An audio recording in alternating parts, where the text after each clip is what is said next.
স্বাধীনতা দিৱসৰ কাৰণে সোনকালে উঠিলোঁ। সোনকালে উঠাৰ লগে লগে নেচাৰ কল আহি গ'ল। নেচাৰ কল অহাৰ লগে লগে তাড়াতাড়ি যিখিনি কৰিব লগা আছে মই কৰিলোঁ। ৰাতিপুৱাই আহি দেখোঁ যে ইণ্ডিয়ান ৰেলৱে গেট পেলাই থৈ দিছে আদৰিবলৈ খা বাপেকে। আজি ৮০তম স্বাধীনতা দিৱস সমগ্ৰ ভাৰতবৰ্ষই পালন কৰিব লৈছে। সেই গতিকে ময়ো অফিচ আহি পালোঁ। এতিয়া অন টাইমত আহি পালোঁ ফ্লেগ হোষ্টিঙৰ আগে আগে। চ' ৰাতিপুৱা তাড়াতাড়ি উঠাৰ কাৰণে চেহেৰাও বেয়া হৈ আছে অলপমান। তো আহি লাগি গ'লোঁ কামত। চব প্ৰেজেণ্ট আছে, বছে ফ্লেগ হোষ্টিং কৰি আছে, লগতে ওচৰৰ সৰু সৰু ল'ৰা ছোৱালী ৰাইজও আছে আৰু আমাৰ অফিচিয়েল মানুহখিনিও আছে। ফ্লেগ হোষ্টিং কৰিলোঁ। ফ্লেগ হোষ্টিং কৰাৰ পিছত আমাৰ ৰাষ্ট্ৰীয় সংগীতটো গালোঁ। ৰাষ্ট্ৰীয় সংগীত গোৱাৰ পিছত আমাৰ সৰু সৰু ল'ৰা ছোৱালী আছিলে ইয়াতে, স্থানীয় ল'ৰা ছোৱালীবিলাকক প্ৰসাদ বিতৰণ কৰিলোঁ। বিতৰণ কৰাৰ পিছত আৰু পেকেট লাঞ্চো দিয়া হৈ গ'ল সিহঁতক। তাৰ পাছত মই নিজৰ ঘৰ ফালে ৰাওনা হ'লোঁ নিজৰ ডিউটি শেষ কৰাৰ পিছত। 15 আগষ্টৰ ডিউটি ৰাতিপুৱা শেষ কৰি অলপ ৰেষ্ট ল'লোঁ। ঘৰত গৈ ৰেষ্ট লোৱাৰ পিছত ফেমিলিক লৈ অলপ আউটিঙত আহিলোঁ। জাতিৰ পিতা মহাত্মা গান্ধীৰ নেতৃত্বাধীনত ভাৰত স্বাধীন হৈছিল 1947 চনৰ 15 আগষ্টত। কিন্তু কিছুমানৰ কাৰণে ভাৰত এতিয়াও স্বাধীন হোৱা নাই।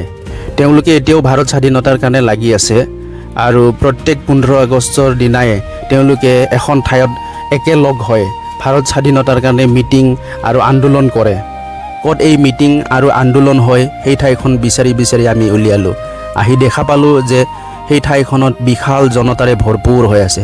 আমি গম পালোঁ যে এই মিটিঙত বহু দূৰ দূৰণিৰ পৰা মানুহ আহে আজিৰ দিনটোতেই। আৰু গম পালোঁ যে ইয়াতে বহুতো ক্ৰান্তিকাৰী উপস্থিত আছে।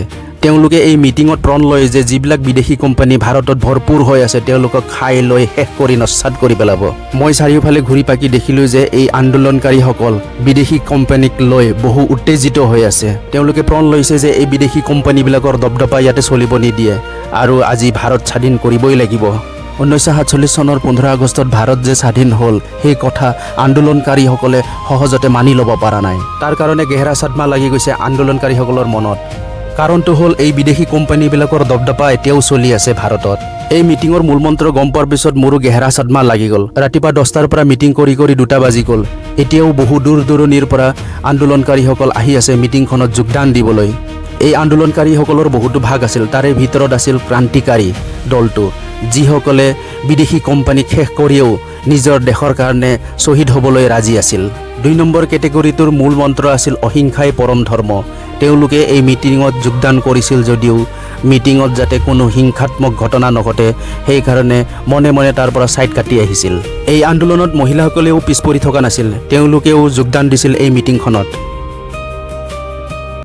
আপোনালোকক দেখুৱালোঁ অলপ আগতে বহুত মানে ফ্ৰীডম ফাইটাৰ ইয়াতে ট্ৰেইনিং লৈ আছে, অনশনত লাগি আছে।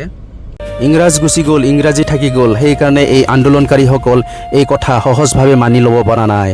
সেইকাৰণে আজিৰ দিনটো স্বাধীনতাৰ দিৱস হিচাপে তেওঁলোকৰ গেহেৰা চাটমাটো থাকি গ'ল। বছৰে বছৰে আজিৰ দিনটোতে এই মিটিংখন পাতে আৰু বিদেশী কোম্পানীবিলাকৰ বিপৰীতে আন্দোলন কৰি দেশ স্বাধীন কৰাৰ কাৰণে প্ৰণ লয়। চন্দ্ৰপুৰৰ পৰা ওলাই আহিলোঁ গাইজ। অলপ ডাবৰ পানী খালোঁ।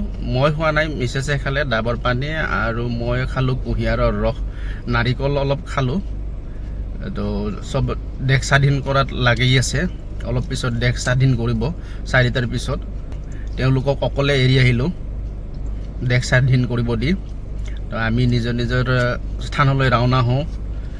তো দেখাই পালে গাইজ মানুহ পূৰা ব্যস্ত মচগুল হৈ আছে। 15 আগষ্ট ইণ্ডিপেণ্ডেন্স ডে। তো চব ভাৰত স্বাধীন কৰিব। তো ডিষ্টাৰ্ব নিদিলোঁ আৰু আমিও ওলাই আহিলোঁ তাৰ পৰা। তো অলপ ভিউ চিউ দেখাই দিওঁ এতিয়া ৰাস্তাৰ ভিউ। মানুহ এতিয়াও গৈ আছে।